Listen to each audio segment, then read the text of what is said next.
Hello बच्चों, आइए देखते हैं हमारा प्रश्न क्या है। बच्चों, हमारा प्रश्न है ग्लूकोज के निम्नलिखित बहुलकों में से जंतु कौन सा संचित करते हैं।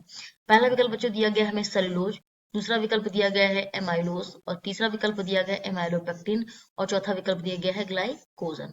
तो आइए बच्चों, सबसे पहले बात करते हैं अपने प्रश्न की मुख्य अवधारणा की।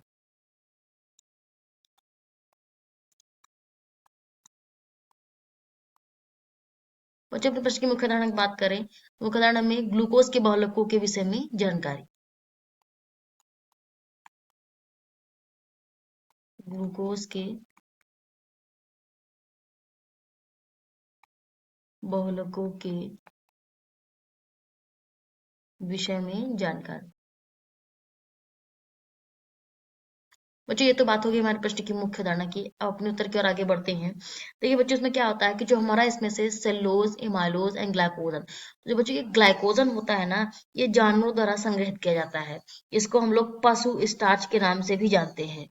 इसमें जो ग्लाइकोजन होता है बच्चों, तो ये नाम से ही हमारा जो है, ये इसको हम किसके नाम से जानते हैं बच्चों?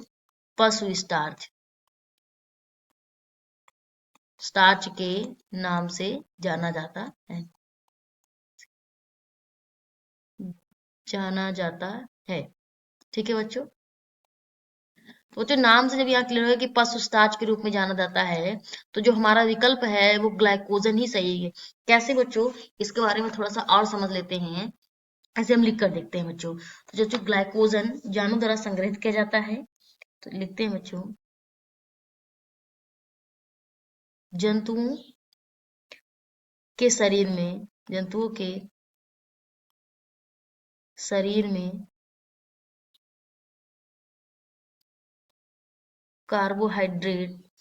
ठीक है बच्चों, जंतुओं के शरीर में कार्बोहाइड्रेट, ये होता है बच्चों हाइड्रेट, ग्लाइकोजन के रूप में,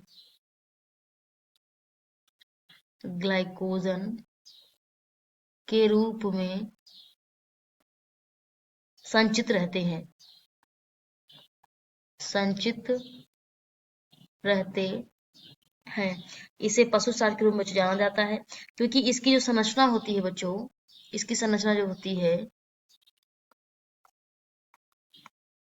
किसके समान होती है? इसकी संरचना एमाइलोपेक्टिन। ठीक है बच्चों, किसकी संरचना? एमिलोपेक्टिन के समान होती है, समान होती है। और ये अपेक्षाकृत क्या होते हैं बच्चों? अधिक शाखित होते हैं। ये अपेक्षाकृत अधिक शाखित, यानी बहुत सारी इसमें शाखाएं होती हैं, अधिक शाखित होते हैं। ठीक है बच्चों, होती हैं। और ये बच्चों जो है यकृत, मांसपेशियों और मस्तिष्क में मौजूद होता है। ठीक है बच्चों, यह यकृत, मांसपेशियों, ठीक है बच्चों, यह यकृत, मांसपेशियों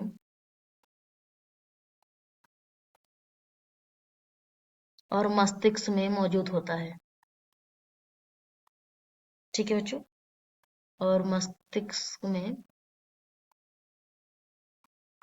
उपस्थित रहता है, या फिर कह सकते हैं बच्चों मौजूद रहता है।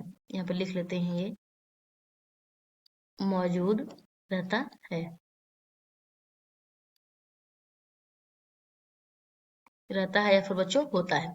तो बच्चों इसको हम किसके नाम से जानते हैं? पशु स्टार्च के नाम से जानते हैं। तो जो हमारा सही विकल्प है बच्चों वो ग्लाइकोजन है। हमारा सेलुलोज भी सही विकल्प नहीं है, एमाइलोज भी नहीं है और एमाइलोपेक्टिन भी नहीं है। तो आशा करते हैं बच्चों प्रश्न का उत्तर समझ आया होगा। धन्यवाद।